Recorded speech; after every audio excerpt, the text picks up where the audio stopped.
Капитуляция подписана. Немецкие представители могут покинуть зал.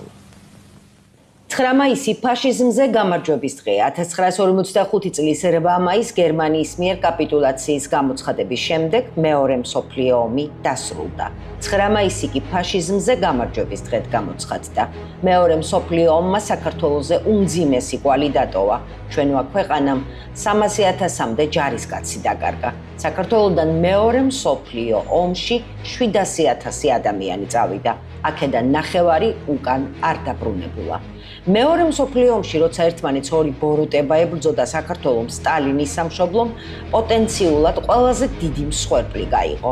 მეორე მსოფლიო ომი ყველაზე მასშტაბური და სისხლისმღვრელი კონფლიქტი იყო კაცობრიობის ისტორიაში.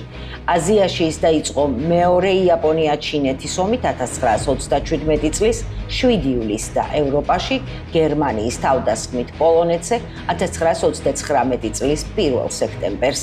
საომარი მდგომარეობა ევროპაში დასრულდა 1945 წლის 8 მაისის ვერმახტის კაპიტულაციით, ხოლო აზიაში 1945 წლის 2 სექტემბერს. მეორე მსოფლიო ომის განმავლობაში გერმანია, იტალია და იაპონია აწარმოებდნენ დამპყრობლურ ომებს მსოფლიოს მრავალი ქვეყნის წინააღმდეგ. მათი მთავარი მოწინააღმდეგეები იყვნენ საფრანგეთი, დიდი ბრიტანეთი და ჩინეთის რესპუბლიკა. რიბენტროპ-მოლოტოვის პაქტის დარღვევის შემდეგ საბჭოთა კავშირი და იაპონიის პერლ-ჰარბორზე თავდასხმის შემდეგ ამერიკის შეერთებული შტატები.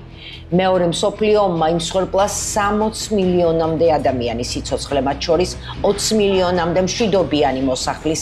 ომის სულისკვეთება გაჟღენთილი იყო ძლავრი იდეოლოგიზმით. ამან ურიცხვი სამხედრო დანაშაული და მშვიდობიან მოსახლეობაზე სისტემატური ძალადობა გამოიწვია, რომელიც გენოციდშიც კი გადაიზარდა.